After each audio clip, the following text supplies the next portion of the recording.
Hello everybody and welcome back to the Fortress of Solitude. I'm Matt and today we're going to be exploring Titans issue 28 by John Layman and Pete Woods. DCKO is now well underway and the Titans play an integral role in keeping Earth's population safe while the Justice League and various other heroes have ventured into the heart of Apokolips to stop Darkseid. Days before the League ventured into the heart, Cyborg broadcasts a message across the globe, telling the people of what is happening and how they are coordinating a full evacuation of planet Earth. Victor understands the pressure that is about to hit them all, but he knows the Titans will protect them. But they need the people's help as well, since this is so much bigger than hostilities or prejudices or borders. It's about survival, and they must all come together to make sure that happens. I'm quite impressed that Layman is keeping the scale of Snyder's first KO issue intact here, not selling the stakes at play short in any aspect. I also can't help but have a feeling that the Titans in control of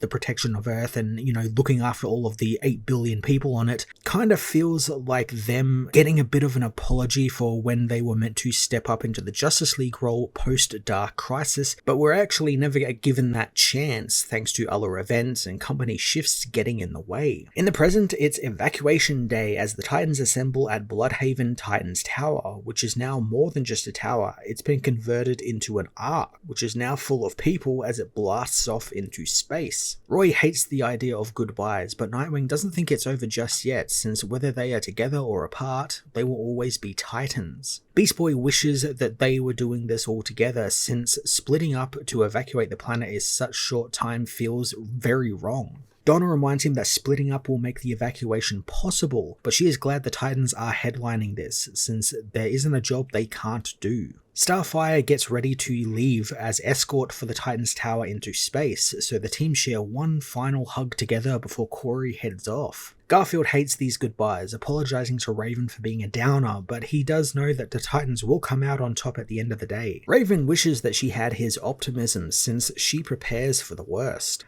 I quite like the idea of the splitting of the team, since now we get kind of a two-tier story happening here. One on the ground, one that's earthbound, helping out the people of Earth, and then we've got another in space helping the people get into the towers and try and find a place to keep them safe. It means we get a smattering of traditional superhero stuff, heroes saving people on the ground, as well as space sci-fi adventures. Later aboard the Justice League's lunar watchtower, Donna and Roy arrive at the Evacuation Central Command, meeting with John Kent, who along with Kellex and other Kryptonian robots is spearheading the command center. John is more than happy to help out the Titans, having looked up to them for such a long time, and working with them is something that he always wanted to do, although under much less dire circumstances. John tells the heroes of the various Titans towers, all of which are retrofitted into arcs, and how they are arriving in orbit above the lunar base as scheduled. Donna, while happy, is frustrated since while this all worked, they still have billions more left to evacuate. Roy can tell that something is eating away at Donna, and she tells him that she keeps thinking of the message that Victor sent them all last week. A week before, Cyborg records a personal message to his friends about how Darkseid won and is coming back, and he's leaving the Titans to spearhead the evacuation. He wishes that he could be there to help, but he is part of the tournament now underway with the Justice League, so if he is able to win, he might actually have the strength to stop Darkseid and end all of this, but he's not confident in that plan, unsure if he'll even survive this. Victor is sad that he won't get a goodbye in person, hoping that they have that chance to see each other again. So I get why Cyborg is there with the Justice League and helping them out on the mission. He's got a relationship with the New God technology thanks to the mother and father boxes,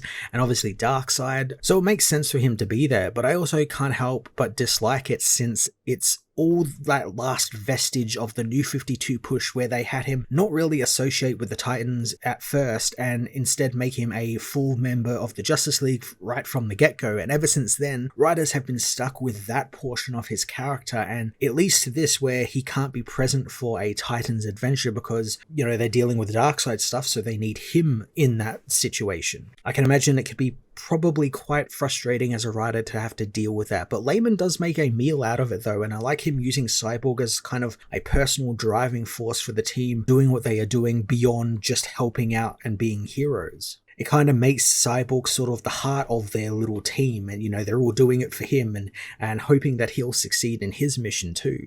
Roy tells Donna that Victor will be okay, or at least he hopes he will be, assuring her that as a leader she is doing a great job and they are going to save the world. Down in New York, Raven meets with Bumblebee at Mercy Hall, who has delivered them Starlab technology that will allow them to get more than a dozen new teleporters online. Raven knows that it's a last-minute fix since they have 8 billion people to evacuate, and they are using every resource they can get their hands on. Boom tubes, Zeta beams, ships, interdimensional portals, and even Mercy Graves and LexCorp are pitching in some shrinking tech from Brainiac. Raven doesn't think that this will be enough though, and while Karen wants to stay and help, she can't since she and Mal decided their child comes first, and she wants to be with them if this is really the end. I'm quite liking that Layman is touching, even if it's just rather surface level at this point, on the logistics of moving 8 billion people off of the Earth. It's no small task, and like I said before, the book is doing a great job in keeping us aware that, yeah, this is a big fucking deal of what's happening, and the Titans being put in charge of this is a big fucking deal,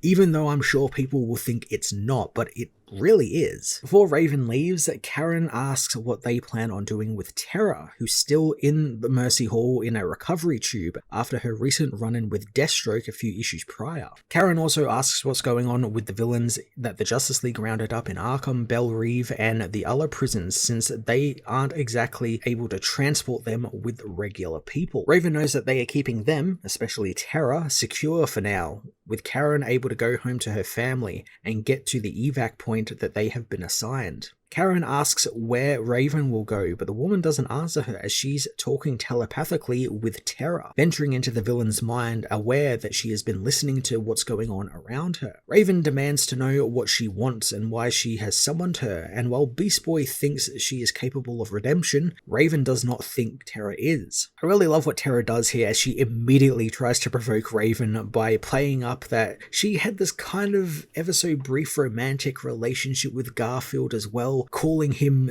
their Garfield, wondering if he talks about her a lot and whatnot. It's just really funny seeing her just call Raven into her mind just to do that, and obviously it's probably definitely a play at getting released, or just to mess with Raven's mind and throw her off balance in a very stressful situation, and it's all part of some plan that I'm sure Terra has running in her head. Raven refuses to play her games and decides to leave. As back on the lunar base, John, Roy, and Donna go over the evacuation projections, finding that at the end of the day, 34% of Earth's population will be evacuated. Donna doesn't think that's good enough, and John knows they are trying to speed things up, and they're currently moving 40 million people an hour through the teleportation sites, with heroes like Atom Smasher, Miss Martian, and the Atom working around the clock to get everyone prepared. Donna notices red dots appearing on the map, contacting Steel and transferring her over to Sao Paulo since they have a malfunctioning teleporter. Donna calls up Beast Boy then, sending him over to give Lightning back up in Chicago as crowds are beginning to form of people who think this is all just some fake news thing from the heroes, and they believe that they are trying to take over the world. Two things I quite like about this. First is Donna going into full leader mode here, she's coordinating everything and, making this immense project look like it's child's play. It's really damn cool.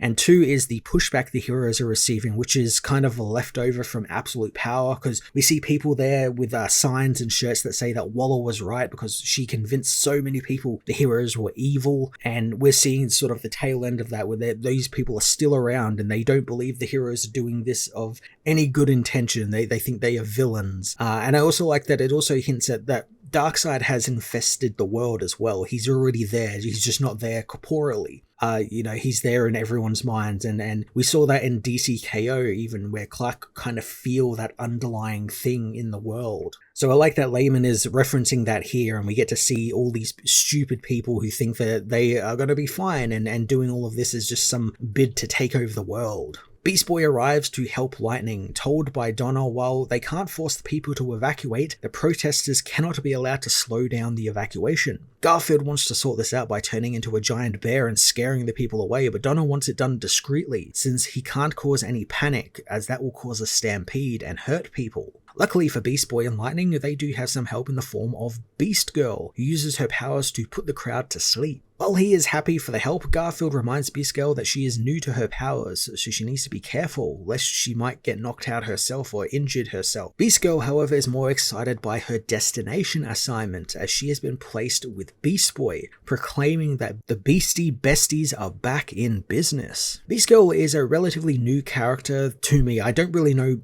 anything about her apart from she's part of the Doom Patrol currently, but I do like the energy she's bringing to this book, and I like that she's like this kind of friendly face that she's bringing to the group and kind of raising their spirits a little bit. I quite like her. Donna, meanwhile, continues her coordination as Nightwing contacts her, telling her he and Raven have almost finished up with their evacuation. Donna soon cuts off the message as she gets an urgent message from Starfire, which tells her that they have a big problem, but the comms are cut before she can find out what it is. Out in front of the evac ships in orbit, Starfire comes face to face with Granny Goodness, her Furies, and an army of parademons. She desperately tries to contact the Titans to warn them of the incoming attack, but is unable to get through. So this is a very welcome surprise cliffhanger for the book, and honestly I didn't think we'd be getting the Furies, Granny Goodness, or anything really Apokolips related in this book at all. I thought it would be all just focused on the humans getting off of Earth, and maybe we'd see some ramifications from the DCKO main book at some point.